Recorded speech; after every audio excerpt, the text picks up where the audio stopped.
Call to order. We are in session here. Today is Thursday, July 11th, 2024.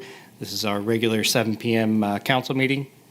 And we will start off with a opening prayer by Reverend Jim Case from Tallmadge Youth and Church.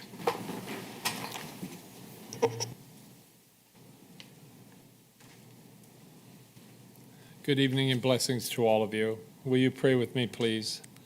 Tonight, dear Lord, we thank you for being here to watch over us, to direct us, and to help us to grow through the workings of Tallmadge, Ohio. We pray that you'll be with our mayor, our fire, our police, keeping them safe in all ways and at all times. We pray for our directors and those who help them and guide them in all that they do. Now we ask that you be with all of us in helping us to become one with you as we pray that you are one with us, keeping us peace and allowing us your joy. In your name we pray. Amen. Thank you, and we'll start out with the Pledge of Allegiance. I pledge allegiance to the flag of the United States of America and to the republic for which it stands, one nation, under God, indivisible, with liberty And justice for all. Thank you. Please be seated. Madam Clerk, please call the roll. Jonathan Bullard, Here. Adam Bosa, Here. Jessica Epstein, Here. Mary Gutman, Here. Donald Pavlik, My apologies. Mr. Pavlik is excused. Ted Roy, Here. Nick Rubino, Here. Thank you. We have 6 present this evening. We will move on to approving of the council minutes from 6/13/2024 and 6/27/2024. We can either elect to do these individually or together. Move to adopt. I have a motion to adopt Second. and a second. Any discussion? Hearing none, Madam Clerk? Adam Bosa, Yes. Jessica Epstein, Yes. Mary Gutman, Yes. Ted Roy, Yes. Nick Rubino, Yes. Jonathan Bullard, Yes. Meeting minutes approved, 6-0. Moving on to financial reports. Fire and EMS fund transfer in the amount of $225,000 and street maintenance and repair fund transfer in the amount of $250,000 to council on 6/25/24. Appropriation report, fund report, and revenue report for the period ending 6/30/2024 to council on 7/5/24. June financial reports to council on 7/5/24. Tallmadge Recreation Center profit and loss report for the period ending 6/30/2024 to council on 7/5/24. Income tax comparison for the period ending 6/30/2024 to council on 7/5/24. Consolidated investment portfolio for the period ending 6/30/2024 to the council on 7/5/2024. Income tax by source report for the month of June to council on 7/5/2024. To revenue comparisons for the major funds for the period ending 6/30/2024 to council on 7/5/2024.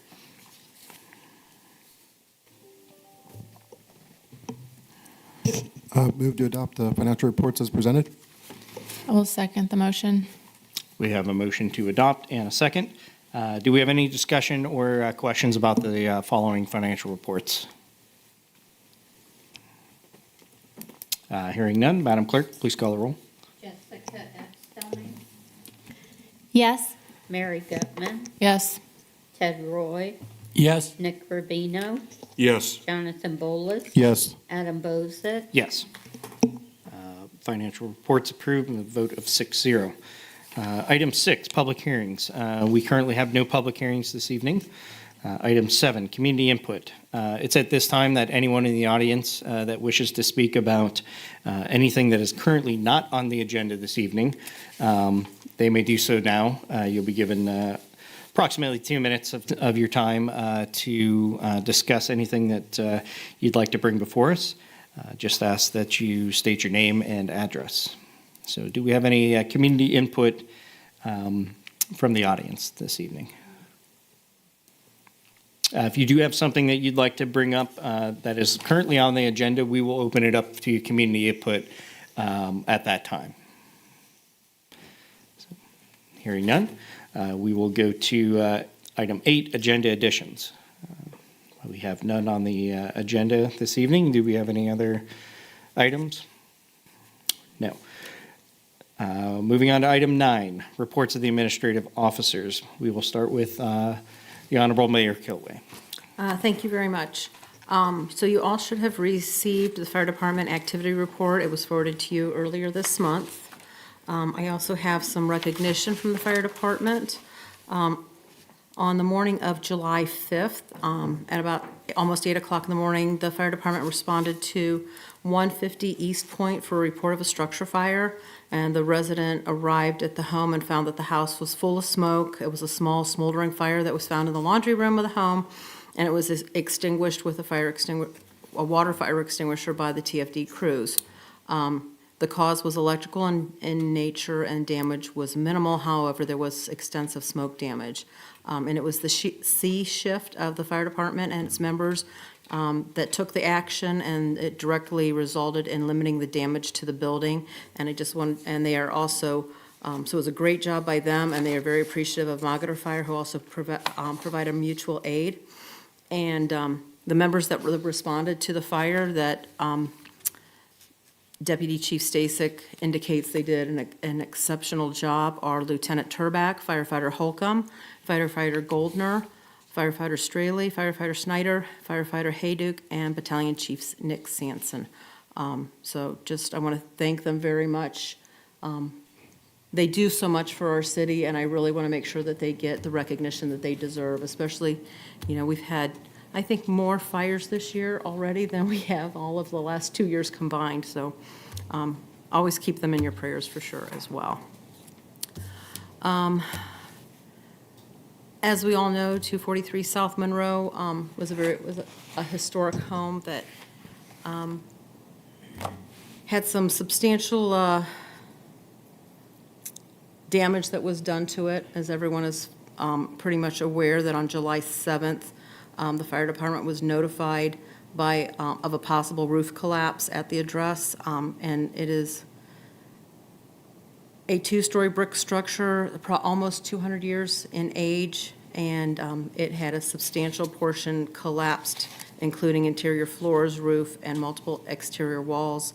No one was in the house at the time that this happened. There were no injuries, and there was no damage caused by the surrounding properties as well. The fire department contacted the property owner, and it's being taken care of now between the City of Tallmadge and Summit County Building Department. They're working with the property owner to resolve it, but everybody knows that it was one of our very most beautiful historic buildings in our city, and it's very sad to see it go. I personally spent a lot of time there growing up as one of the previous owners. Their daughter and I were very good friends, so very hard to see that happen in Tallmadge. Going on to the police department, everyone should have received the police department activity report that was forwarded to you as well. And Chief Bohan also has some recognition that he has shared with me throughout the last couple weeks. There was a recognition of excellent certificate was awarded to Tallmadge Auxiliary Major Short, as we all know him as Rusty. It was an example of him going beyond one's basic duty and showing a high degree of empathy and concern, and above all, taking appropriate action. As you are aware, our auxiliary officers fulfill a vital role, and it's an example of one of those times when their duties, though perhaps not exciting, are incredibly important and relevant to community safety. Also, the night shift A was under the leadership and direction of Sergeant Chicola. They did an amazing job on a complaint that came into the Detective Bureau. They gathered the information and communicated the complaint to the patrol division, exactly how things are supposed to work. And the patrol shifts directed their efforts and stopped and investigated and arrested a resident with a large quantity of various narcotics, including opiates and counterfeit currency. And each of them received a recognition of excellent commendation. And those were, I want to make sure I get everybody involved. Officer Miller, Officer Lampley, Officer Godown, let me make sure I get everybody. Sergeant Chicola, Officer Wright, Officer Nick, and K-9 Mattis. So again, great work for our police department. I'm very proud of our police department, and I really want to make sure they get the recognition they deserve, because they do a lot. You guys should also be in receipt of the Parks and Recreation monthly report. Jessica sent that out earlier this week. We also have the report from Planning and Zoning. We also have the ordinance for sheets today. We did have a public meeting at the Planning and Zoning Commission, and I'd like to thank Mary Gutman, Chair of Planning and Zoning, for attending that. You do get a lot of very pertinent information when you come to these, so thank you for attending. I appreciate that. Follow-up on cannabis. I want to thank those that participated in the meeting earlier this week. It would be Councilwoman Gutman and Councilman Roy. And we're going to have some, we'll be sponsoring an ordinance that will be coming before you guys in the next several weeks to work on that. The West Avenue overlay. As you all know, we did have our initial meeting with the businesses that are right on West Avenue, explaining the process. We're going to have a community engagement event on July the 30th at 5:30, and that will be at the community center, and I will invite all of council to attend that as well, and I will send out some more information on that to you. It's a wider audience that's going to be invited to this. Properties that are within 500 feet of the West Avenue overlay, our business community, and the general public will be there as well.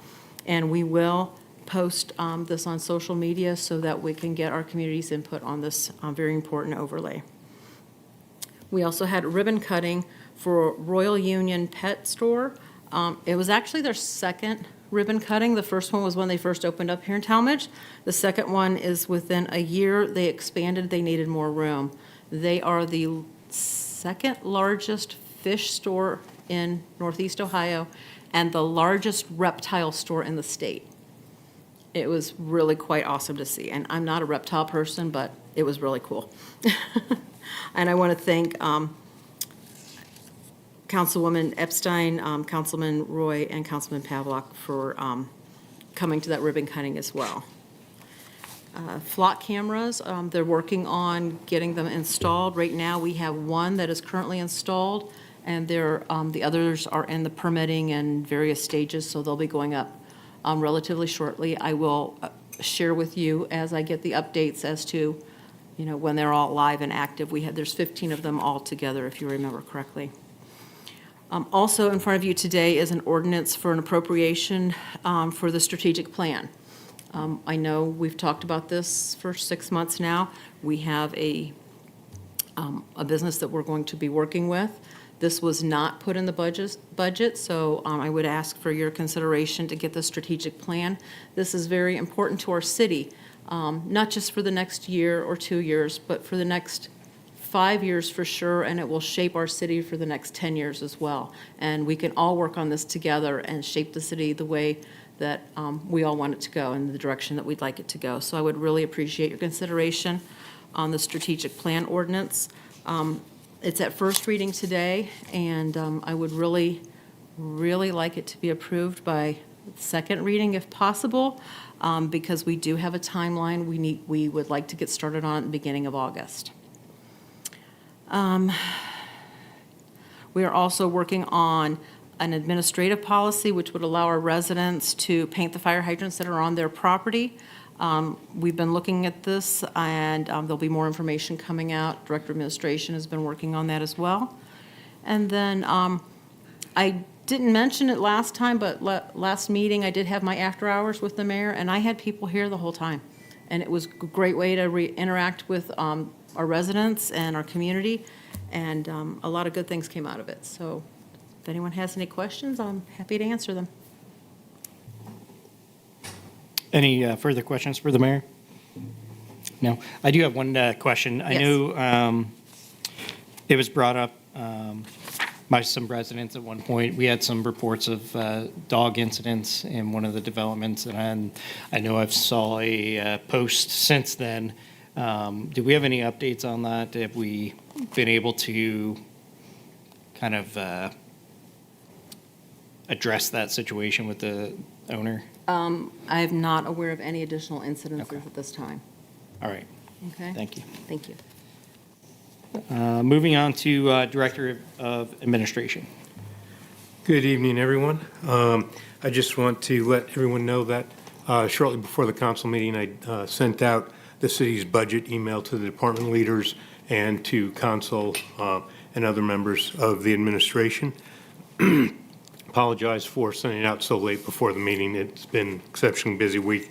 Wanted to make sure that I coordinated with all the department heads, and we were set for that to go out. So there's a timeline in there with including, it's very similar to last year's. I've worked with the finance director to review this and make sure this is an achievable goal and timeline, and we believe we have a solid plan. So I'm available. Please come in and talk to me, give me a call, send me an email if you have any questions about the budget or anything. A couple other updates. We had our monthly meeting with between the school and the city administration, just a way to keep communications open, share information on ongoing issues and activities between the two entities.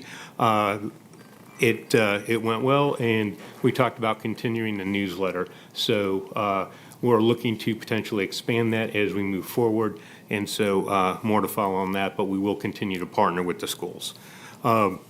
There is a new ORC that went into effect. The General Assembly passed it just before going on recess, and that is requires all employees of state, municipal, local governments and elected officials to take a training class on waste, fraud, and abuse. It's actually a 7-minute and 55-second video. Takes about 10 minutes to complete between logging in, putting your name in, and printing out your certificate. I would ask that when you've completed, and you were copied on that when Ms. Allie Schwartz, our HR director or manager, sent that out to everyone. If you could please, once you've taken that training, please submit that back to her. That is an auditable item, and it has to be done within 90 days of the ordinance passing.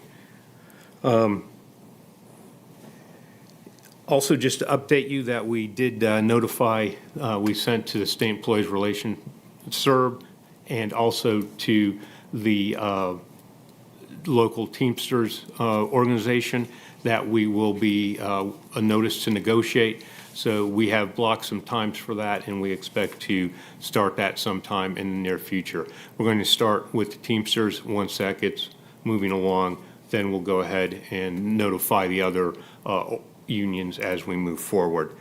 Last thing is that we had the mayor and I had a couple of great business engagements. We went to Power Tool Repair at 371 West Avenue.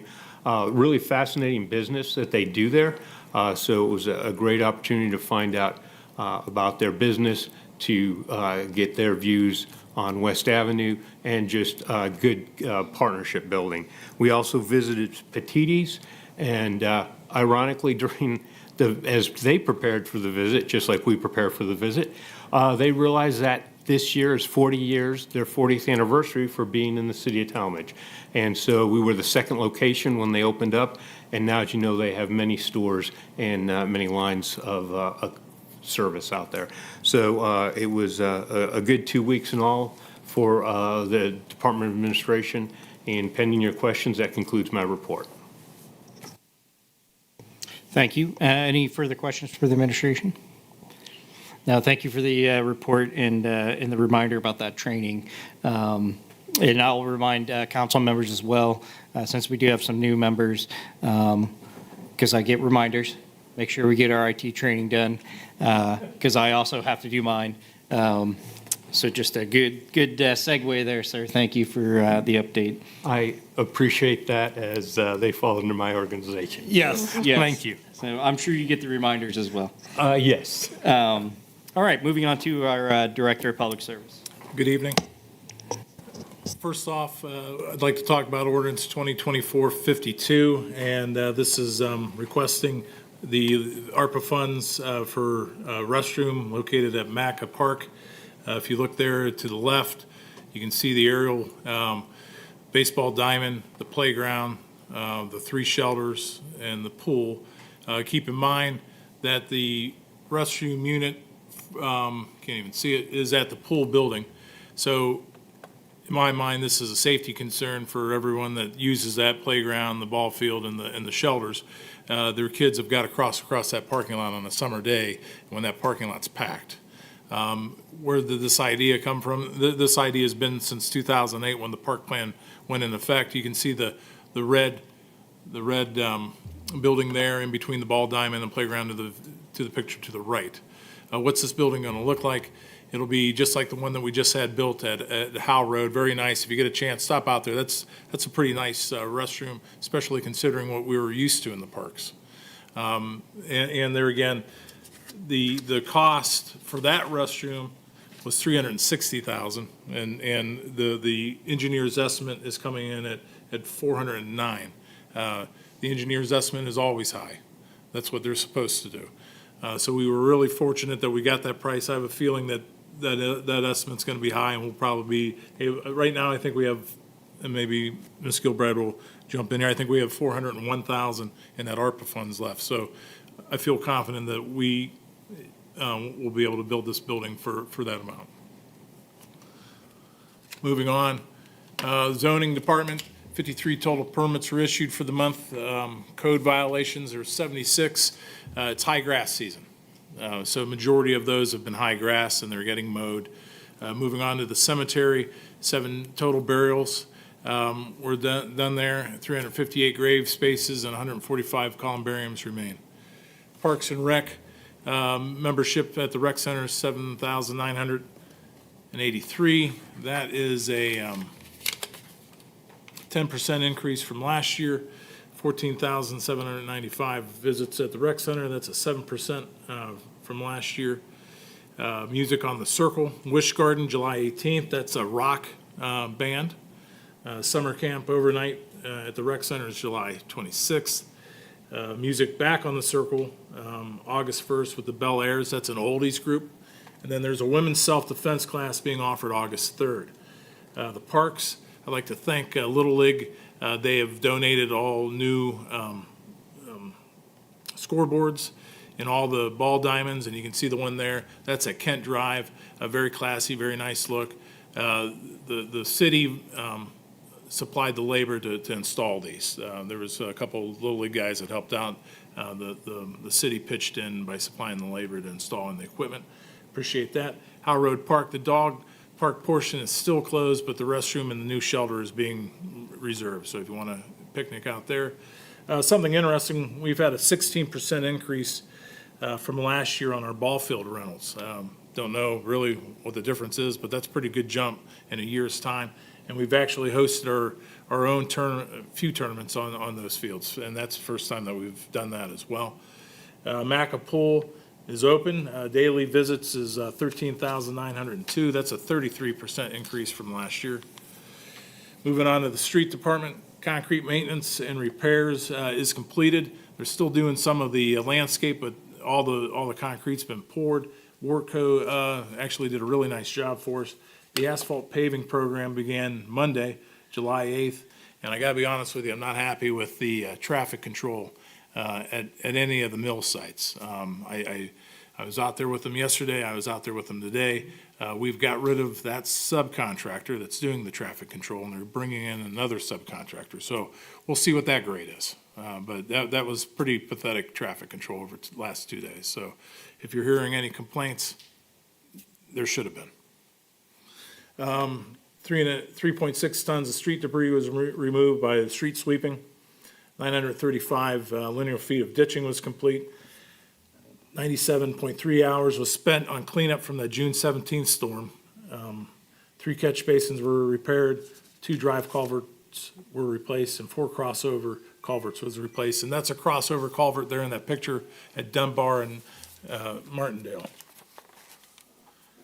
Moving on to the utility department, 0 water main breaks, 0 backups in the sewers, 3,809 linear feet of sanitary sewer was televised, 7,937 linear feet was jetted or cleaned, 4 water meters were set.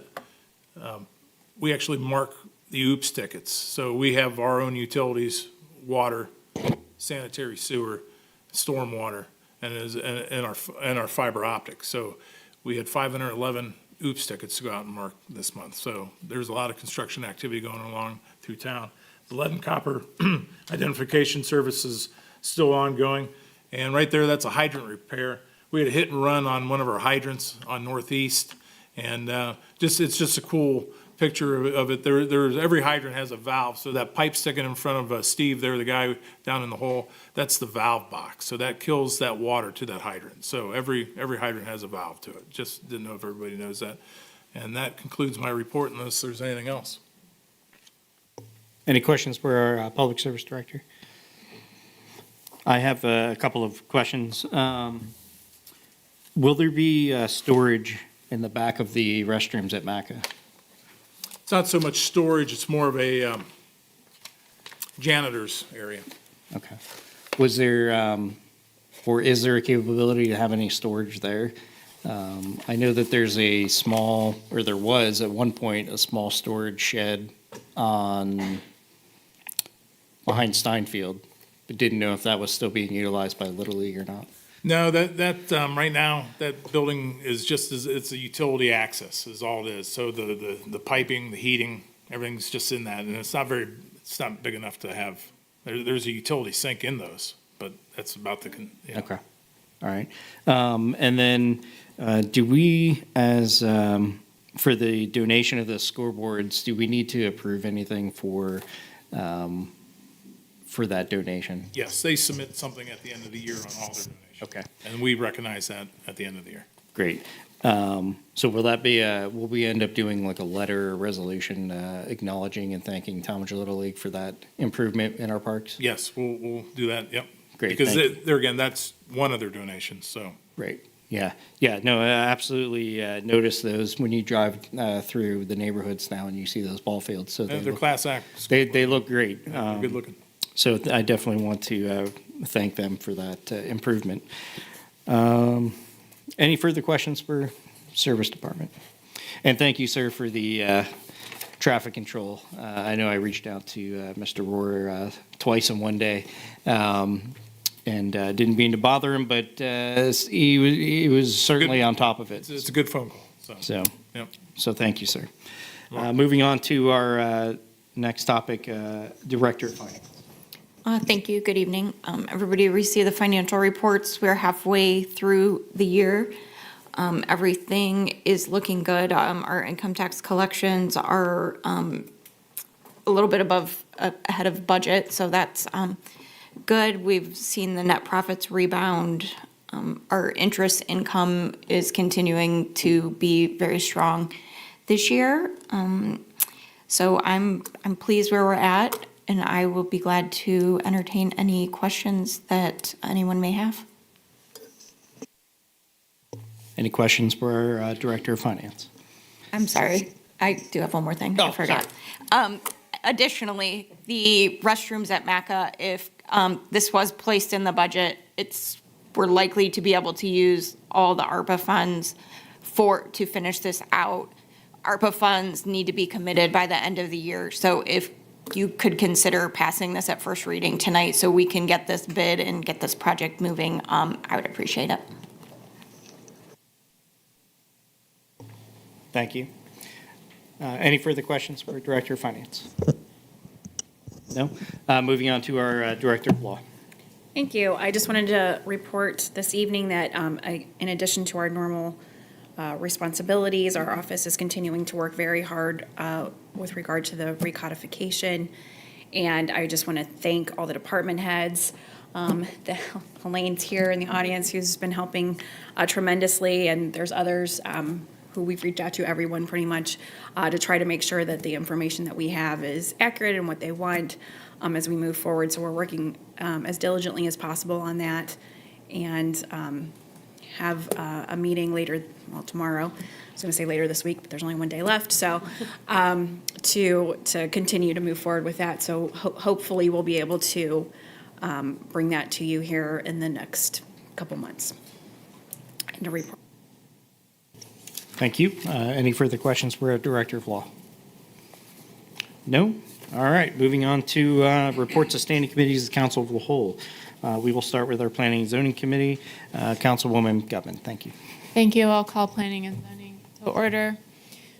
We have before us at second reading amended ordinance 2024-48, approving and granting a conditional zoning certificate to applicant Ellen Sullivan Sheets, Inc. on behalf of owners Burton Thompson Jr., Kevin Thompson, Barbara A. Thompson, Joan M. Thompson, and Rollholt Real Estate LLC for an automotive filling station located at 592 South Monroe Road, parcel number 6009938, South Monroe Road, parcel number 6005077, 855 through 857 Southeast Avenue, parcel number 6004494, and 583 Southeast, parcel number 6009979.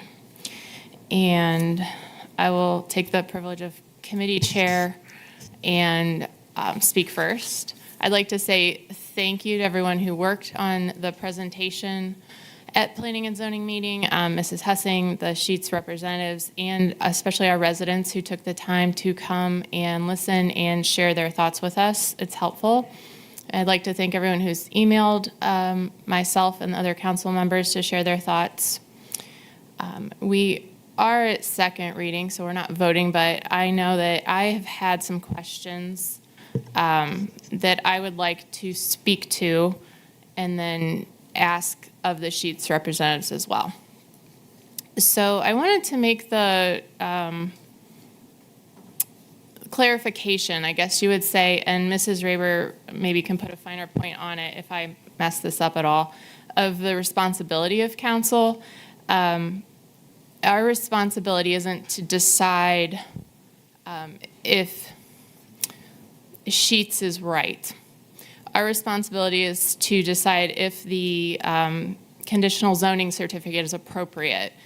And so just to clarify that property is commercially zoned C3 and there are commercial uses permitted. And from my understanding, what is not permitted and why it's before council is because filling station is not a permitted use. And so that's the conditional use that council is looking at approving.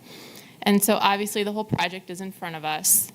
But I've had questions in regards to why don't we put apartments there and such. And that is not before us. And so I want our residents to understand what that role of council is. And Mrs. Raber, if I messed that up, if you could.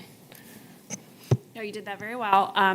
And to clarify, this is not a rezoning where they're asking for a different zoning to be applied to the property. The property is zoned that way, and one of the uses that all the uses that they're asking for are permitted uses, except the filling station is what's called a conditional use, and what that means is it can be permitted with conditions, and so it's just an extra way to vet to see whether there's any additional conditions.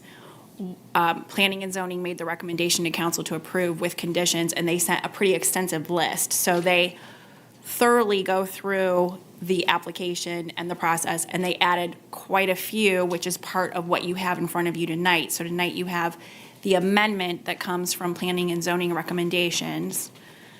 And so you would need to vote on the amendment tonight. That is not a final vote on the actual application itself. It has to go 3 readings. At second, it gets amended and stays at second. And so what that does, though, is it incorporates all those conditions. So when you read through the recommendation, you can see there's quite a few things that were required or spelled out with the intention to, again, make sure that that use is the most appropriate it can be for that particular property. So hopefully that clarifies a little bit. Very much so, thank you. And that's exactly why I wanted you to clarify more. And so to that end, there were a few things that were helpful for me to hear during the meeting that I wanted to make sure just to highlight from the amendment and some of these conditions. And one of them was that it'll be noisy or loud, and there is a condition in there to address that so that it is in line with the other noise levels that are permitted within the city, so that it wouldn't, there's a drive-through, it wouldn't create an extra noise level burden on our residents. One question that I couldn't answer is, directly at least, is if the filling station would cause additional big truck traffic issues, and this is what, if any of the Sheetz representatives that are here would like to speak to. I know that the filling station isn't appropriate for those oversized trucks and the 18-wheelers, if you will. But how will they know not to come to our Sheetz and, end up headed towards the circle because they can't get into the driveway? What will stop them from trying to come? Do you want us to address that now? If you could, thank you. And if you would just say your name and address for the record, please. Yeah, I'm Ellen Selly. I'm with Sheetz, and my address is 351 Sheetz Way in Altoona, Pennsylvania. Thank you. And so that's a good question. Our fueling options at this site offer fueling options for your everyday vehicles. They do offer diesel, and typically that's at the end pumps, but that diesel is intended for your F-150s, your small box trucks that might be doing like yard maintenance, those types of things. It is not high-flow diesel. It's just regular diesel. For a semi-truck to fill, they need to use high-flow diesel typically. So we have special locations that have that. It's all under a whole separate canopy. They fuel from both sides. And typical fueling, because it's high flow, takes about 15 to 20 minutes. If they were to stop here, they would only fill one side, and I can't even tell you how long that would take. It maybe double, triple the amount of time, and then to do the other side, same thing. Just like you guys navigate around town, around new places, you're going to use a navigation system. This Sheetz will not say that it offers truck diesel, so they will know not to come here. If you are, delivering somewhere, you are going to be using a navigation. They will not be directed to the Sheetz. Okay. I hope that helps answer, but It does very much, and I know the technology is pretty advanced for our truck drivers these days, so I appreciate that. And while we have you, could you speak to the traffic control and what measures the Sheetz has taken and has been recommended to take to ensure that the increased level of traffic, if I remember correctly, it's about 25% more. What measures are going to be in place for that? absolutely. So we had to do a traffic study. That's something we do at most of our locations, and your city recommended it. And that takes into account our use. We do traffic counts at the different intersections, and then it puts like level of service, and it also talks about what would be warranted based on the amount of traffic. What was analyzed was that the majority of this traffic is going to be pass-by, which means that if just a vehicle is traveling up and down Southeast, or if they're traveling on Monroe, they're going to be pass-by traffic and stop at Sheetz. About 25% would be new traffic generated for our Sheetz.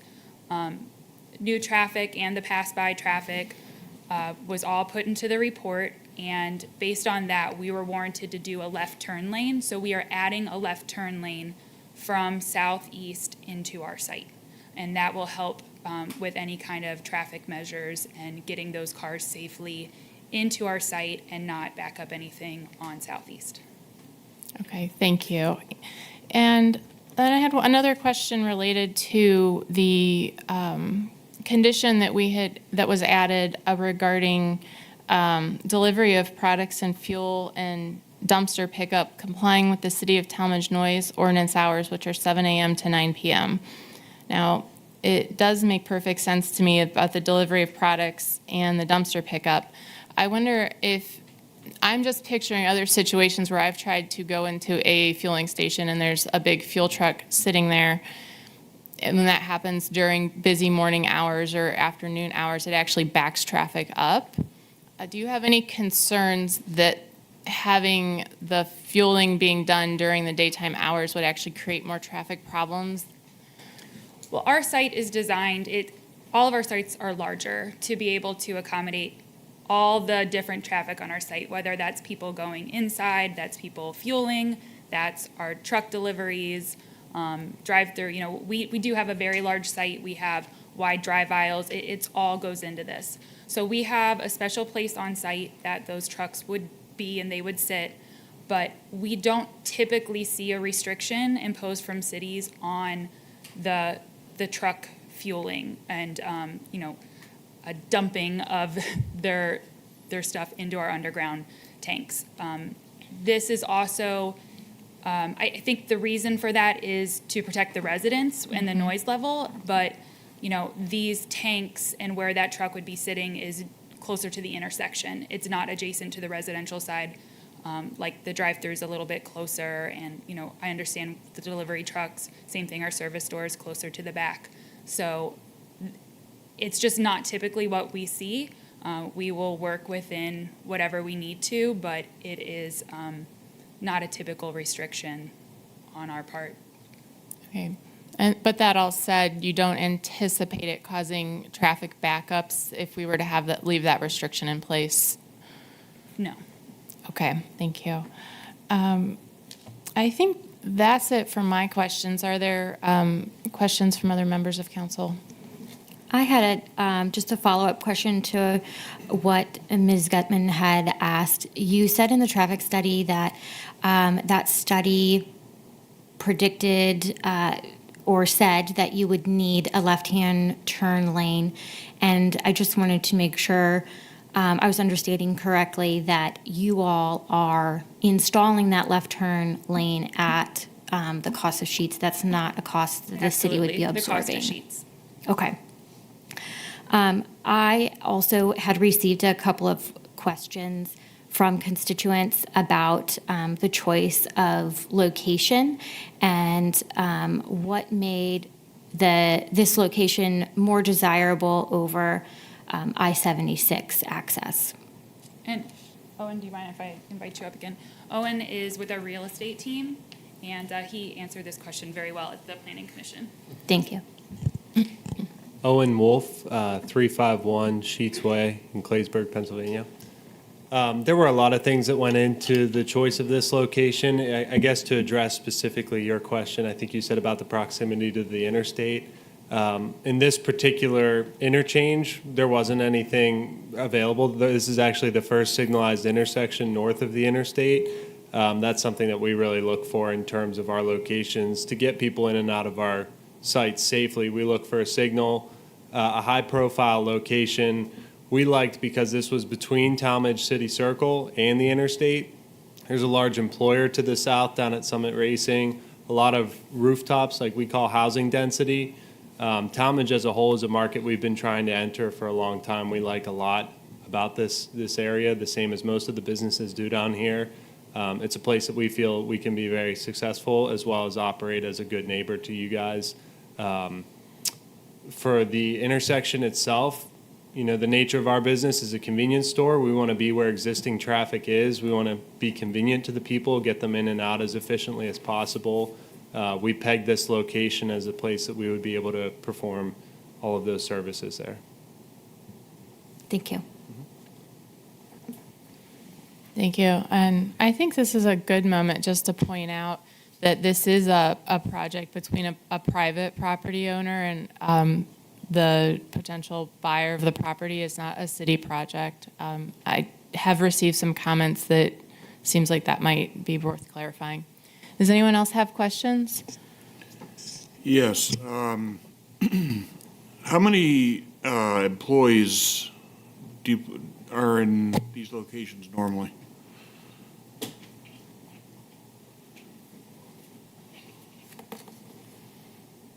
So thank you. I get to take that one. My name is Diane Calta, and I work with the law firm of Mansur Gavin. as Land Development Counsel for Sheets. My address is 1001 Lakeside Avenue, Suite 1400, and that's in Cleveland, Ohio. Just to give a little bit of a longer answer, but to let you know that Sheets has approximately 700 stores in a 6-state location, now 7-state location. And so they have a lot of data and analytics, I always call it. So we project at this location, there will be approximately 3 dozen jobs, and those will be split evenly between full-time and part-time positions. To give you a little bit more information, this is also a multi-million-dollar investment by Sheets.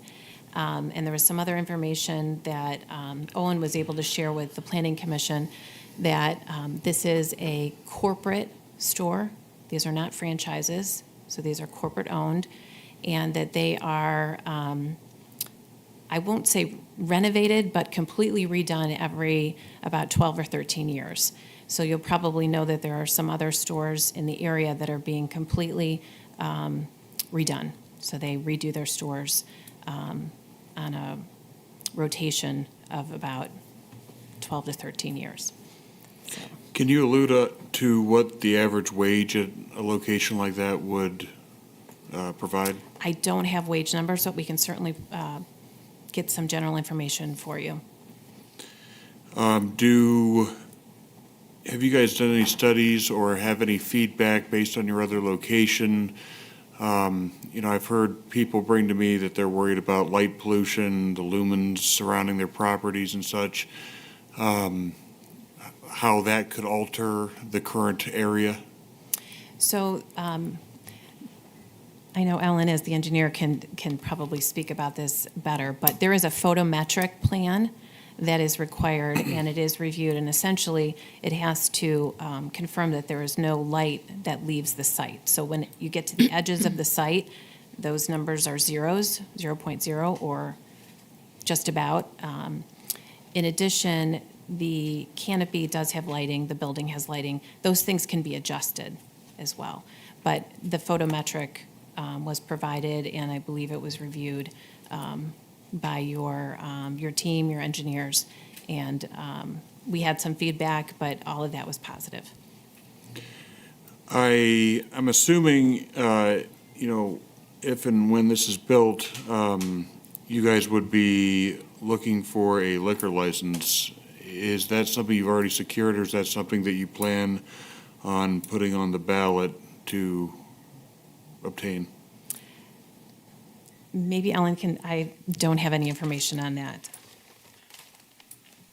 We have separate counsel that secures all those, so I don't know where in the process they are with that, but yes, we will be looking to obtain a liquor license. Thank you, that's all I have. And Mr. Rubino, I would be surprised if they're not already in a precinct that has that, since I believe the Duke and Duchess next door has that, so it's by precinct. Thank you. Any further questions? Yes, I have a clarification question for that. So about the permit for the sales, I believe the Duke Station just did one recently for Sunday sales, if I'm not mistaken. So is that something that will obviously have to continue? Should they want to do sales on Sunday for alcohol, will that have to go through a ballot process as well? No, so there's a ballot process to initially allow alcohol in the district, but once that is, it's all regulated through the state. So what comes to council is after there's an application made for a permit, then it comes to council whether or not we want to request a hearing typically, but that's the extent of it, unless they actually don't have the underlying precinct that's already permitted. But again, and I don't know exactly where that line is, I didn't anticipate the question, but since there is the adjacent neighbor that has that, I would think that I would not anticipate that would need to be on the ballot. Okay. And that they probably the precinct already has that, and then they just have to, but they go through the state for that. That's not something that goes through, like, the city specifically we get notified that they're applying, and then you can request a hearing if we think that there's some issue with it, why we would want to object to that. But typically, we don't ask for those hearings, which occur down at the state liquor control. Okay. So if we could just get clarification that where that outline is to verify that that precinct is. Is that going to be relevant to the standards that are in the code I think related just to a the general. zoning? I don't think it's just for general knowledge, that's all. Okay. So thank you. If anybody else has any Any other comments. further? I did have some other questions, so. Go ahead. So thank you again for being present today and helping to answer some of our questions about the location. I did have one question because at the beginning of this, when Ms. Gutman had opened up, we were talking about the parcel numbers, and we talked about granting conditional zoning certificate. Two of the parcel numbers that are listed out are currently zoned commercial, and two are currently zoned residential. Can you Mr. just Bozick, if I can correct that. provide us a? They are all zoned commercial, and then there's non-conforming uses, legal non-conforming uses that exist as residential, but those are all commercial properties, to clarify. So can you explain, like, when, for example, if, when you go on the Summit County GIS and you look at the parcel viewer, it shows up as a residentially zoned. Can you explain how that? It's not so you have to look at the zoning, our zoning, and Helene is here. Our zoning map provides that those are commercial. So what happens is when there's a non-conforming use, they're still taxed as a residence if there's a residence there. So if there's a home on the property, they're not taxed commercially, they're taxed residentially. So when you're looking at that, that may be part of the confusion, but they're legal non-conforming. So we've already, as a city, said they should be commercial, and so that when that use stops and somebody wants to, like, the commercial use is actually the existing zoning on them. So when did we, I guess, initiate that as being allowed commercial? That's been many, many years. Many, right? many years Okay. ago. I don't know without looking. So it's at not like we just approved it. that No, that's been for 4 weeks ago. For years and years and Right. years, as far as there's nothing new that's happened over there Okay. that I'm aware of, at least since I've been here in the last 20 years, so. Okay, thank you. And then I guess this question is probably more related to internally, but do we have any reports on the amount of traffic accidents that occur within that intersection there, specifically on Southeast or on Monroe there, where this property is being proposed? I don't know if you can speak to it better than I can, but I believe that those sorts of statistics are probably taken into account with the traffic study. And I mean, we would have them, but we would have to pull them. I believe they are, but I don't know what those numbers are. There should be a section in the traffic study, and that all gets reviewed by, I think you have a third-party engineer reviewer that looks at Correct. that. Okay. And then, so that particular engineering firm that we utilize, I believe they grade the study, if I'm not mistaken, correct? They grade what the traffic, they give it a rating. Well, typically, the traffic study is performed, and that probably has, I am not an engineer, I'm sorry, I'm not Right, an engineer. that's fine. so I No, I'm can't- not either. That's I don't why know I'm trying I to don't know the logistics of it. Articulate it the best I can as well, but. But it went through a review process where the traffic study was performed, and then our engineers reviewed it, and that's part of why they are going to be incurring the additional expense to put in the left-hand turn lane if it was Okay. approved. All right. And then I guess the other topic And the that. police do review it as well. Right, right. Yeah. So I guess my other question that would be kind of more internally would be, I know we've discussed this for many years, it's been brought up, but putting a roundabout in that particular intersection, has that been discussed recently, or is this part of a larger plan of doing a roundabout in that area? And how would that affect your development of that property? Councilman, it's been discussed, but there's no plans in place. There hasn't been even a study done on whether the roundabout would work there. Okay. If I could add that they are not the adjacent property to the actual intersection existing now. They're still the insurance company that is the adjacent property to the intersection. So this is right behind, would sit right behind that Sure. parcel, so. And they're two separate things. So like, to just make sure everybody's clear, this Sheets thing doesn't have anything to do with any possible roundabout. Right, understood. I just, from a planning perspective and from looking at it as a whole, knowing that a roundabout would change the makeup of that intersection, which I would assume would obviously affect the traffic and the flow of the traffic there. So as a And developer. we asked the same question when we started. We heard that there was the possibility, we asked the question, we got the similar answer that you just got here, and we decided it was okay to move forward and plan out our site plan with the existing conditions today. So would the potential of your roundabout impact your development of that property in a negative light or a positive light, do you think? I don't, from like just a site layout perspective, I don't know the footprint of what that roundabout would be, so I can't specifically say. Okay. If I can just add, if you're familiar with the city of Greene, they just did a roundabout, surprise, surprise. Right. And one of those sheets is located on the roundabout. And we were able to work with the city with that plan. So given where this is and how the law director described it, it being sort of one-off and where the access is put, and based upon my knowledge of that city of Greene roundabout and how that location worked out, I think that they're, I'm not an engineer, but it looks to be workable. But I think you'd have to start with a plan, and then we would go from there.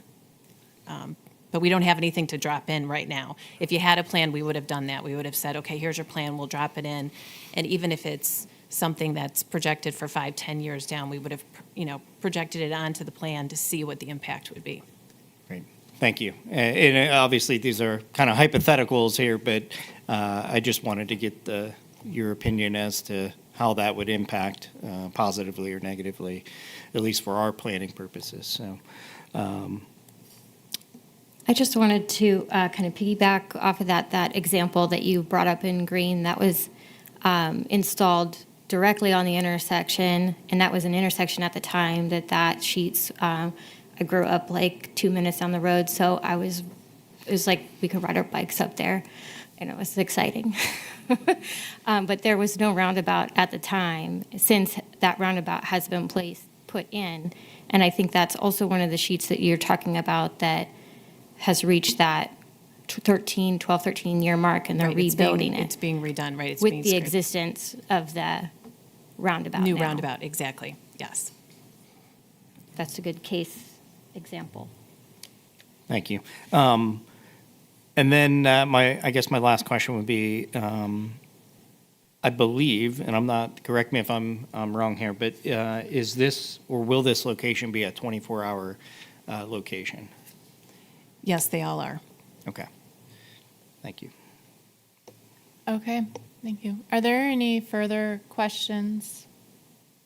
Okay, if not, if I could have a motion to approve the amendment to ordinance 2024-48. I'll make the motion. Second? Thank you. We have a motion and a second to approve the amendment to ordinance 2024-48. Is there any further discussion at this time? Yes, I have one question about the amendment. So typically in our attachments, we have like a red line version that calls out the exact changes within the With this, you get the memo from Planning and Zoning Department that outlines exactly what the recommendation was. So and it's kind of like in the original, there's like a placeholder for it, for the conditions, so it's in that whole section. So It's it's been not, changed. it's not an attachment within the amendment, or within the ordinance?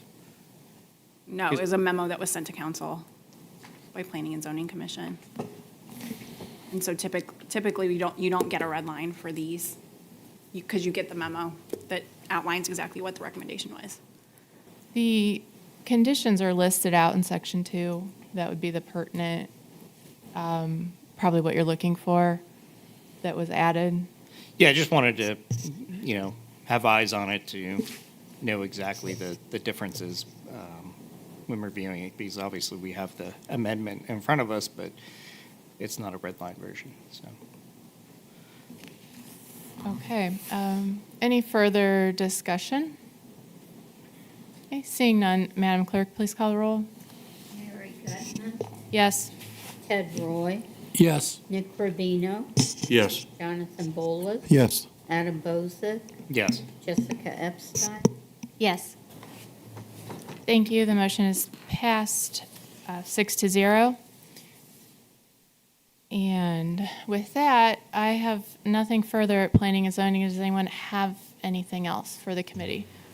Mrs. Gutman, I know that there are some people in the audience that are here, and I know, again, that is, the amendment that was just passed is part of what is the process to just accept the recommendation, and then the full consideration is the next meeting.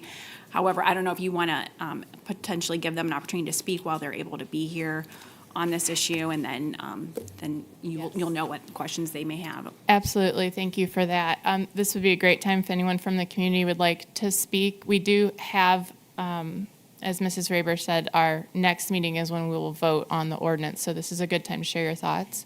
If you could just approach and share your name and address.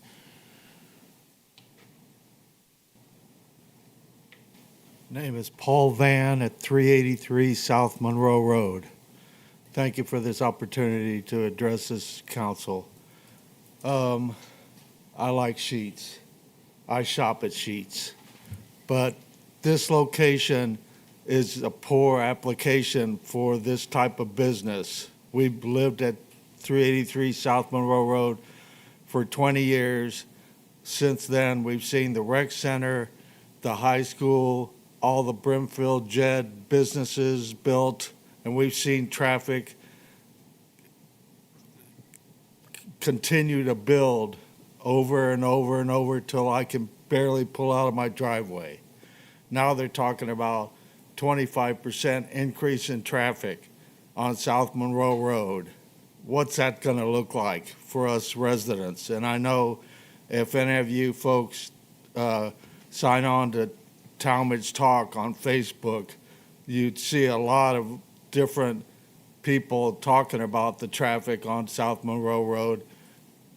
And again, I just like Sheetz.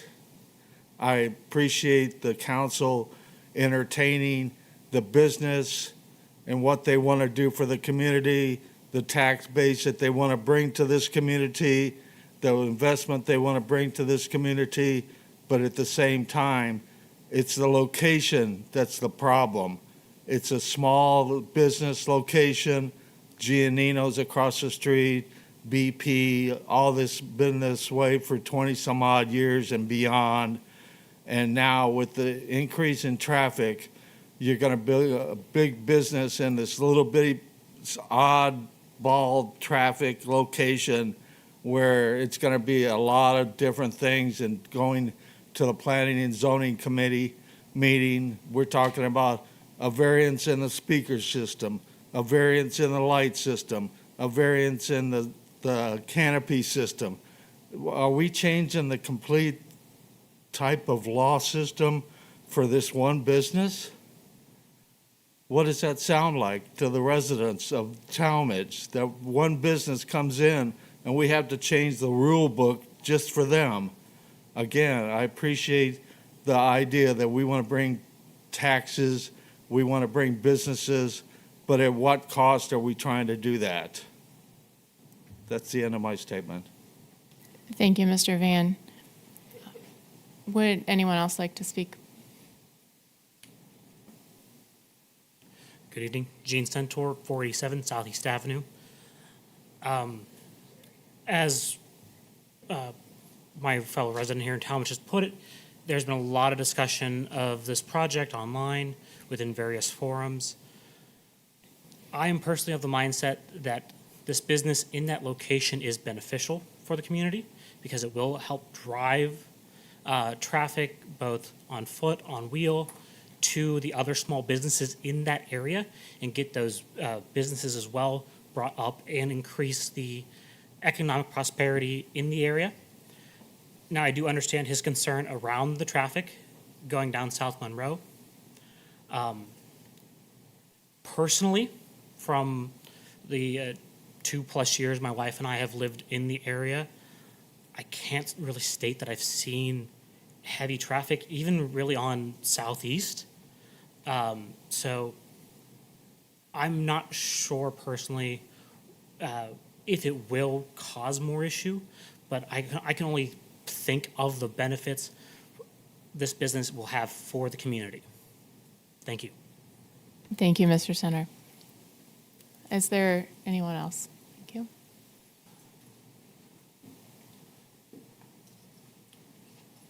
I'm Joseph Flock. I live at 1129 Cobblestone Drive. Sheets one way or the other doesn't matter to me. What matters to me is traffic safety. I-76 westbound ramp exit. Dangerous, dangerous intersection. I see accident after accident. I travel through there twice a day. Is there consideration giving? We're going to increase traffic by 25%. Can we add a light at that westbound exit ramp? That's really what I'm after. It's a terrible intersection. You know, when I come home from the shopping area, the shopping mecca over there, I won't come home that way. I don't want to make a left out of that ramp. So if we're going to increase traffic by 25%, maybe we need a traffic light there to help alleviate some of that burden.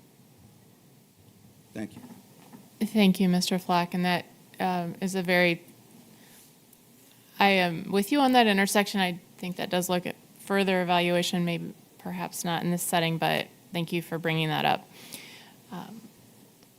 Anyone else from the audience? Okay, then I will close planning and zoning. Thank you. Thank you very much, Councilwoman Gutman. Well-run committee, and thank you for opening it up the way you did, so thank you. Moving on to our Finance Committee, we will start with our Vice Chair, Councilman Bowles. Thank you. Good evening. I call Finance Committee to order. Tonight at first readings, ordinances, resolutions, we have ordinance 2024-50. This is appropriating funds for Round River Consulting LLC and providing for immediate enactment. Apologies. These are so powerful now when you get too close. It's like. This ordinance is at first reading. Based on my notes, the mayor just requesting at least giving it one reading. I was just going to ask before we open it up to committee could we see the agreed upon statement of work for this so that we could see the services that are being provided? Absolutely. I will send the statement of work to council immediately following the meeting tonight. Okay, thank you. Yeah, we got one for Insight Services, and what I wanted to do before I asked the next question around that was just compare them and see the differences, and I appreciate it. Right, just to clarify, Insight is supporting us, my department, with economic development. That is a partnership with us, and they're always in support of the city.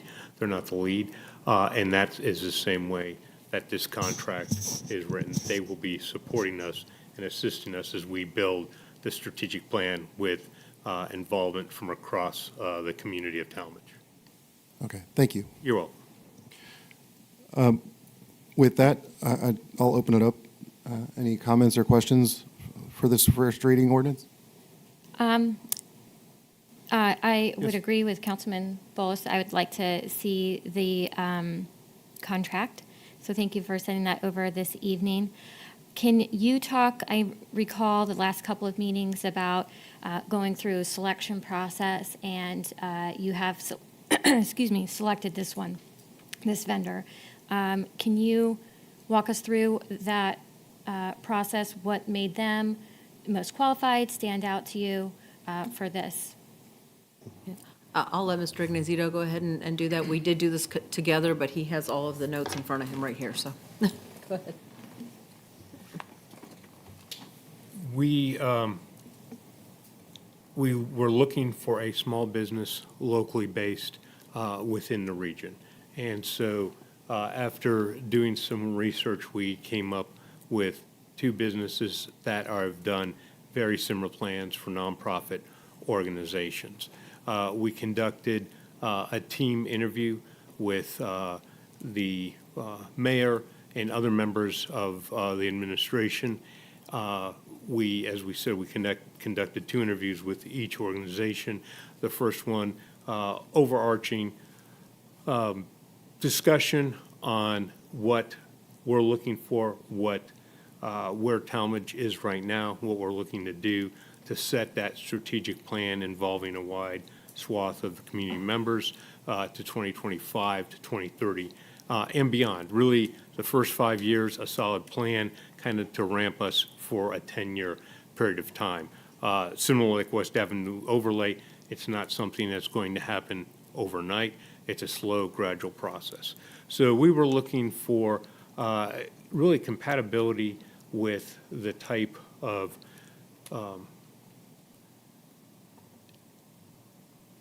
we were looking for a compatibility and a match that would work well with residents of our community that we thought would be an approach that would work. One of the most significant things that they talked about, Round River, was something called World Cafe Sessions. And so these are, we're going to have a couple of meetings at the community center that'll be open to the public and will involve, there'll be a 15 to 17 planning member team.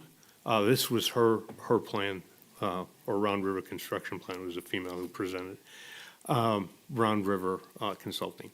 And so these World Cafe Sessions really are designed to bring out all different point of views, get them onto the table, and then discuss them, and then move from table to table with facilitated monitors of those members of the strategic planning team.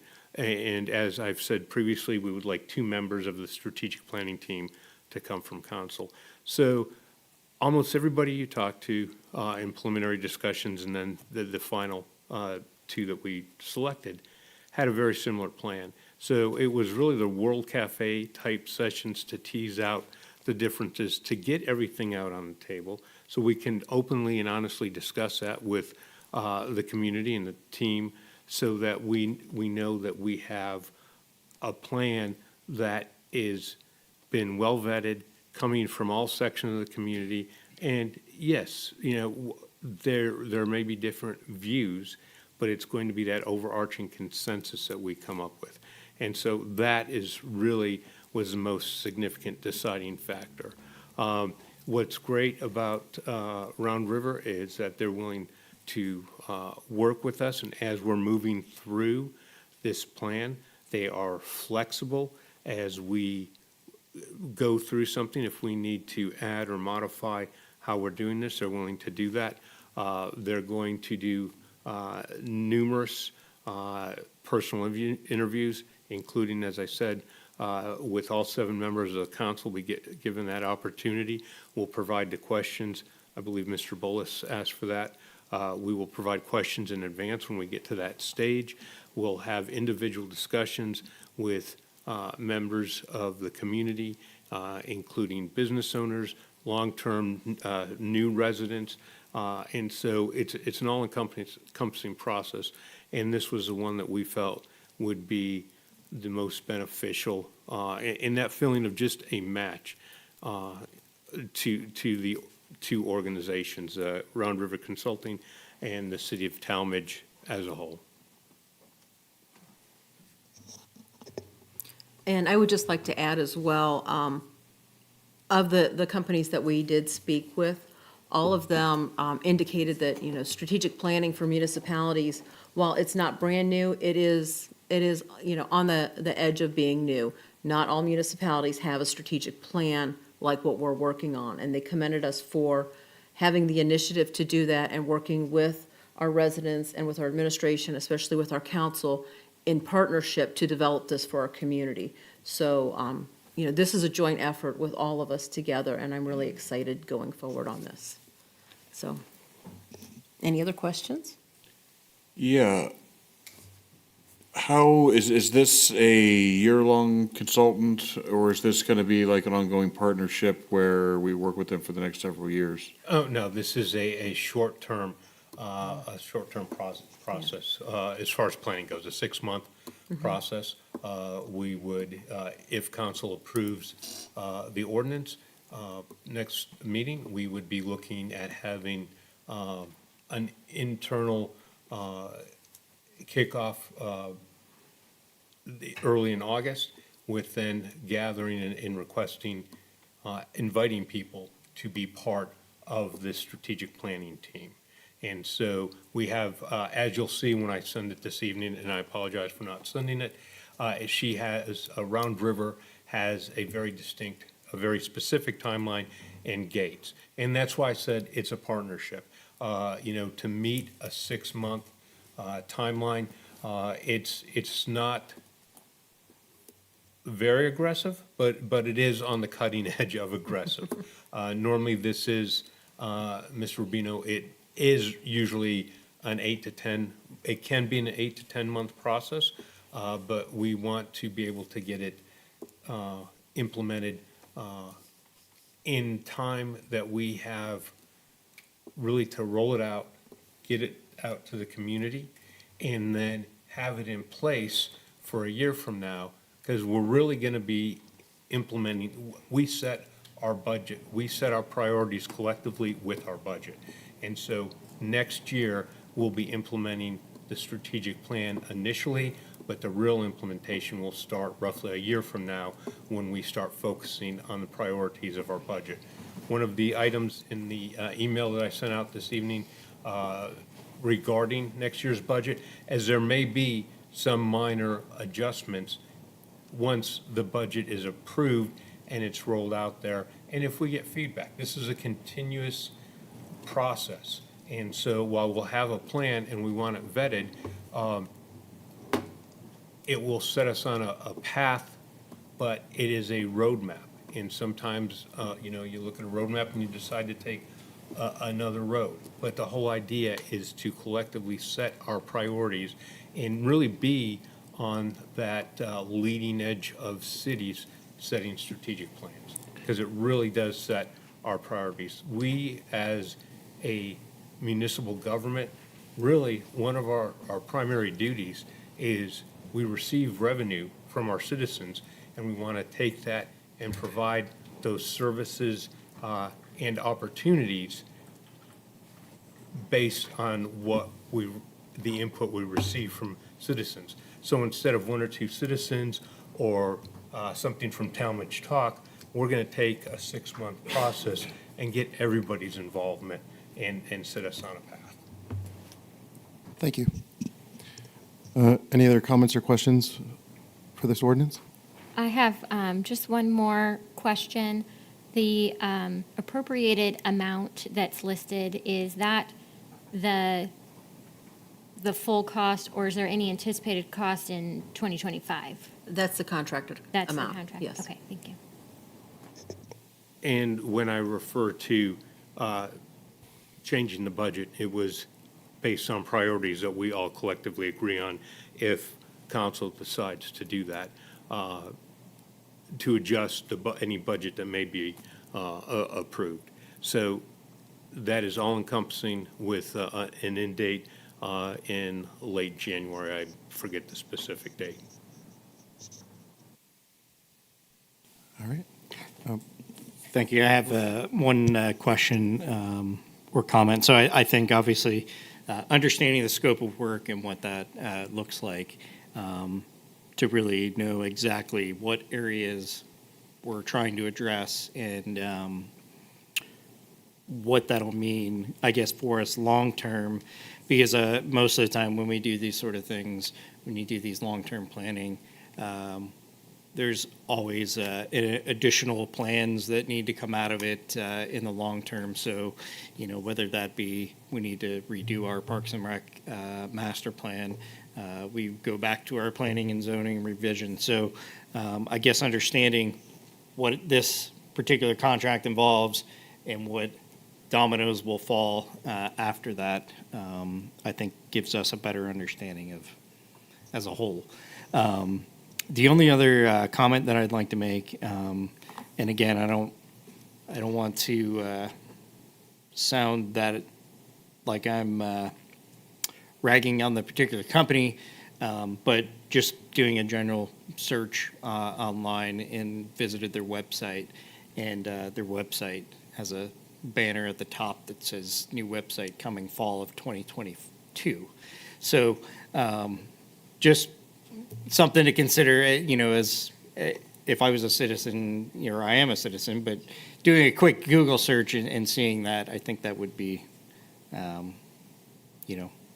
bit aggressive if we're talking about a 6-month turnaround and we're 2 years behind on the website update. So that's all. And again, I'm not trying to, I'm sure my website for my business needs updated as well, and I get it. Just a general observation, that's all. So, thank you. All right, well, we'll give this another reading. Moving on to ordinance 2024-52. This is authorizing the Director of Public Service to advertise for bids and the mayor to enter into a contract for the construction of restrooms at Macca Park, authorizing appropriations and providing for immediate enactment. We did get a request, if we could, to pass this at first reading by the Finance Director. Any comments, questions, or concerns? I have a comment, and it's a little bit tongue-in-cheek, Mr. Rohr. I have to say, the first time we had to vote to spend $400,000 on a restroom, I thought that was going to be the last time I ever had to do that. Because it hurt then, and it still hurts now, and I want the public to understand that we all had quite an extensive discussion about that cost and why it cost that much. And so that anyone who's listening knows that we have talked about this in the past and considered it greatly. And I do think it's a good use of that grant money. It's an outdoor, it makes outdoor recreation easier. Even though it's expensive, it is what it is. It's not something that, we can change, unfortunately. They are great facilities. And if you could just speak to how long that restroom is going to last, like before it would need an extensive overhaul. Hopefully, 20-plus years. I mean, I don't know, we have the one, but I look back at the restrooms that have been in those parks, and they've been in there for 50 years. And those weren't these types of buildings. So you're going to get your money's worth out of these, the lifespan on them for sure. Thank you. And yes, sir, if I can just comment on that as well, because I was very critical of the last time we put in a restroom as well in one of the parks. But Mr. Rohr, if you can just kind of touch on, because I know what's involved in some of these facilities and everything from the keypad locks that are on the doors to security cameras, those sort of things. If you can kind of touch on those. It's not just a outhouse that we're building. These are, I guess, very technologically advanced restrooms, if you want to call it that. Yeah, so the nice thing is that park has sanitary sewer and water, which is key. It already has an electrical box right there, and there's already conduit in the ground to run that way. So that's the first steps, right? So it makes it easy. You're not bringing it in. Second thing is there's heat in this restroom to be used year-round. So it'll be open in the wintertime. As you mentioned, the electronic locks. So those locks are on there, and they You don't have to have the police officers come and lock it in the evening hours and the park folks unlock it. They actually are, they're coded to open at 6 a.m. and close at dusk. So, there again, water. I mean, they are nice restrooms. Stop out at the Howe Road Park and take a look at it. It's pretty nice. And was the location or the proposed location of the bathroom, did it also factor in any kind of future planning about a potential another ball field, in the back area, or any other items adding into Macca Park? I think that's why Ms. Burton, do you still have the PowerPoint up? Yeah, I was looking for it too, but we don't have that presentation.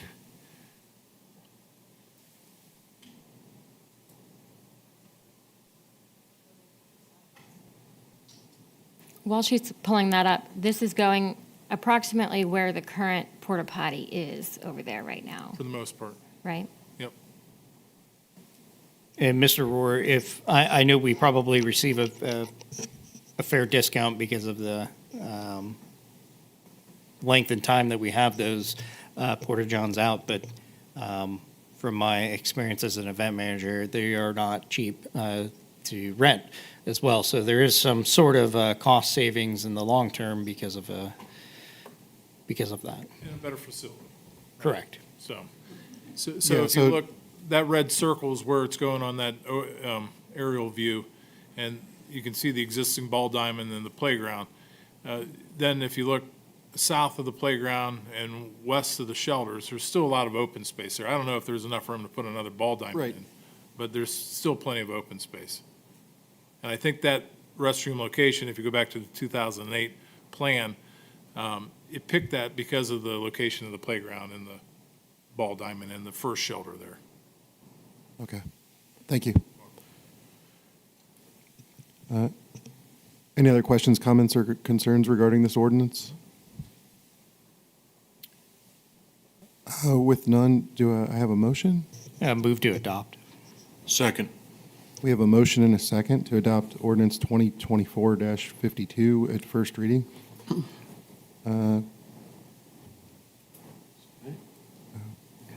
Clerk, please call the roll. Ted Roy, Yes. Nick Rubino, Yes. Jonathan Bolus, Yes. Adam Bozick, Yes. Jessica Epstein, Yes. Mary Gutman, Yes. Thank you. Ordinance 2024-52 passes by a vote of 6-0. Thank you. Are there any other items to come before the Finance Committee this evening? All right, thank you. I'll close committee. Thank you, Mr. Bullis. I'm going to kick it right back to you for personnel. All right, I call Personnel Committee to order. This evening, we have no ordinances or resolutions. I just had one question for administration. I know there was a civil service meeting yesterday that I could not attend to certify the firefighter paramedic eligibility list. Just asking how that went. According to our Civil Service Commission, there were, I believe, 15 people took the test, 14 of them passed. They gave the list of the top 10 to the fire chief, and he will be reviewing those. If any one of those top 10 gets kicked off, there's still 4 more applicants that then would move up into that next spot. So it's in the hands of the fire chief at this point in time. Okay, thank you for the recap. Any other topics for personnel this evening? I just have one question or comment for the administration. When we, and I think we may have talked about this before in the past, but when we held those meetings, whether it be, a civil service meeting or anything of that nature where the invite gets sent typically to the head or the chair of that committee, can we begin to include our vice chair as well on those? Because I know in the past, when we've done, obviously we have different work schedules. Sometimes, for example, Mr. Bullis and I, when I was the vice chair of personnel, he would notify me and say, hey, I can't make the meeting tomorrow, but I had no idea what the meeting was tomorrow because I was not included on the original invite. So if we can begin to do the invites by sending it to the chair, the vice chair, and I would suggest sending it to the president and council as well, just to keep everyone in the loop. I think that would be a much favorable change for us. Yeah, and just on that topic, I did inform Councilman Pavlik of that meeting as well. He wasn't able to attend that I'm aware of. But yeah, if the vice chairs could be CC'd on the email at a minimum, that would be appreciated. Okay, will do. Thank you. All right, any other additional items for personnel? Thank you. I close committee. Thank you, sir. Going to our safety committee, Councilman Rubino. Thank you. Open Safety Committee. The Safety Committee deals with disaster services, communications, fire, and paramedics, police, and health. We have a first reading for ordinance 2024-51, authorizing the mayor to enter into an agreement with the County of Summit for the juvenile diversion program and providing for immediate enactment. Does anybody have any information they'd like to share on this? Mr. Rubino, this is like a housekeeping ordinance. This is annual one, and it just allows for us to accept the diversion program grant money and move forward with the program. I got you. Any comments from council or anybody else? I just want to make a comment that I'm very much in favor of this program, and seeing firsthand when I was at the rec center, working in that department, being able to witness the work that the not only our auxiliary police department and/or police department would do with these juveniles as part of this program. Hugely beneficial, at least from an outsider's point of view. Hopefully it makes an impact within their lives and potential change. So I'm very much in favor of this. With that, do I hear a motion? Move to adopt? Second. With a motion and a second, will you please call the roll? Excuse me, Ted Roy, Yes. Nick Rubino. Yes. Jonathan Bolas. Yes. Adam Bozick. Yes. Jessica Epstein, Yes. Mary Gutman, Yes. With 6 yeses, the ordinance passes 6-0. Does anybody have any other motions, comments, or questions for the Safety Committee?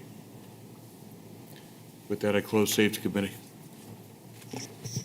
Thank you, sir. Moving on to community issues, Councilman Roy.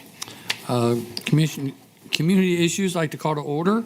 The Community Issues Committee deals with parks and recreation, civil affairs, and liaison between council and the Recreation Board and intergovernmental affairs.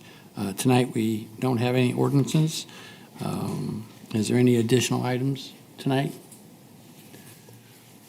Mr. Roy, I just would like to commend the administration and the Parks and Rec Department, Mrs. Kidder, for the farmer's market. Had a chance to drive by there. Still have not made it out of my vehicle to stop and walk through, but absolutely packed parking lot this evening. Probably the most amount of vendors I've ever seen in that parking lot. So again, commend them for the hard work that they've been doing to expand that. Thank you. We will pass that on. Anything else? If not, I close committee. Thank you. Thank you, sir. Moving on to our Public Service Committee with Councilwoman Epstein. Thank you. I call Public Service to order. The Public Service Committee deals with streets, highways, sidewalks, buildings and improvements, water, sewer, electricity, gas, energy resources, recycling, waste, and trash. We have before us this evening one resolution, Resolution 2024-3, a resolution expressing support for the expansion of Amtrak service in the Akron-Canton region. The sponsor is myself. I we'll open it up for discussion. I did send an email to all council members prior to today's meeting with just a little bit of background information and why I think that this would be something to consider supporting. So is there any discussion? I'd just like to say thank you for bringing this to our attention. Having more public transportation options within Ohio, I think is, and specifically within our community, would be a great thing for us and definitely a benefit to our residents. I also have a question. Thank you very much for the information, and I think that, with the right planning, that would probably be a really great thing. But do you have any more information with what they are planning or where, or what it's going to affect past just this general resolution? We're just expressing the support because what was included in this initial planning were the three, they call it 3C plus D, Cincinnati, Columbus, Dayton, and Cleveland. Summit County was not included in the first time. It makes sense to be included because if we have a train going from Cleveland to Columbus, it'd be great if it came through and we could hop on it on the way down. So we're just expressing that we think that this would be a great idea and we want to be included.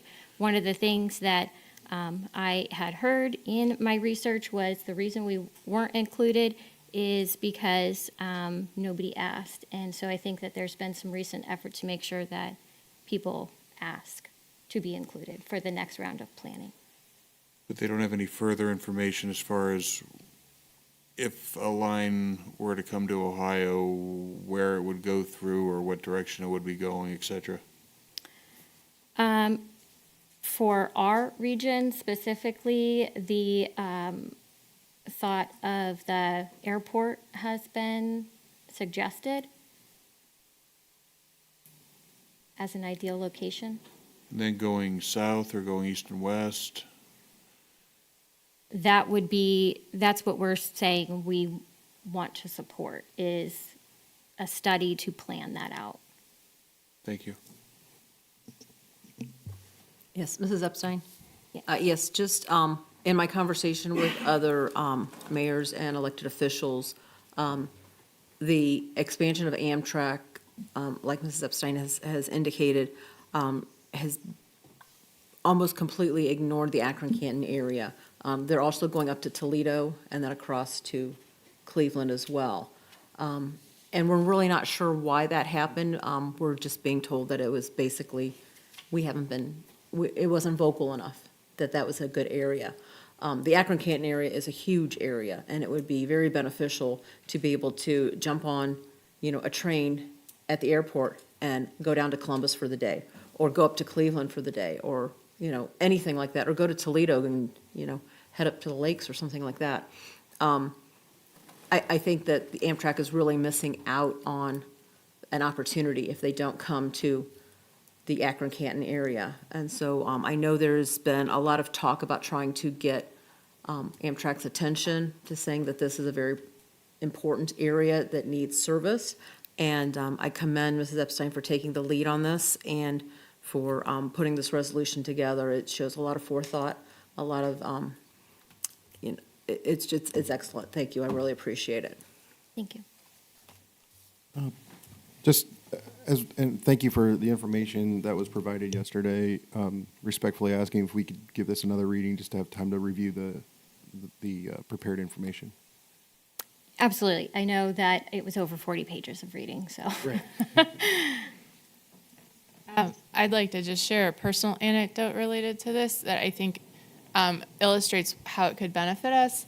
I took my Girl Scout troop, former Girl Scout troop, when they were younger to Chicago, and flying there is cost prohibitive, driving is time prohibitive and expensive to park. So we decided to take Amtrak. And to do that, you have to drive to Cleveland, and the train leaves at 3 in the morning. And I don't know about you guys, but I was not thrilled at taking 4 15-year-old girls to Cleveland at 3 in the morning to the train station. We did it, and I think the girls learned a lot. It was a great experience and a very affordable way to get us to Chicago, which that trip wouldn't have happened otherwise without the train. But I'm sure that that discourages people from going at all. The thought that they have to drive up there in the middle of the night, they probably just don't go. And it might not be a fun trip. It might be a trip, to see a relative that they haven't seen in a long time, or to get home, for a funeral or whatnot. Those trains are really important to people. So I think that this is something definitely worth supporting. I just want to comment, I know a couple years ago, they were looking into that, and the biggest thing that I think Ohio turned it down was because they were not high-speed trains, but these are going to be high-speed trains, or the normal? That would be part of the planning, that this would be step one. And there is the frequently asked questions that I sent out in the email, and that was one of the things. This was from All Aboard Ohio. But in the questions there, one of the things that was stated was the last time that Ohio returned federal funding, we paid for rail in other states, and so there was a specific example given. The $400 million grant was rescinded, and the funding was sent to California for a high-speed trade. Okay, thank you. I just remember that, that's all. But obviously, we need high-speed trains, otherwise people, I don't think, will use it if they can get there the same amount of time with a car, but thank you. If I could just make one comment, and again, thank you for bringing this before us. I think, obviously, we're not going to vote on it this evening, but just as a whole, obviously expressing our general support of the expansion, I think is a good thing. I think I would just caution us as to maybe if we had a better idea or understanding, as I think some of us have asked tonight, as to what the actual plan is for the expansion. And I get that they're seeking agencies or governmental support, but I think having a better understanding of some of those details would at least probably make us feel a little more comfortable and openly supporting it without any reservation. So, but thank you. Thank you for that feedback. Is there any other discussion on this? Okay, hearing none. We have no other additional items in public service. Any other topics? All right, hearing none, I close committee. Thank you. Moving on to reports of special committees, I will turn this over to Council Operations Committee, Mr. Bolus.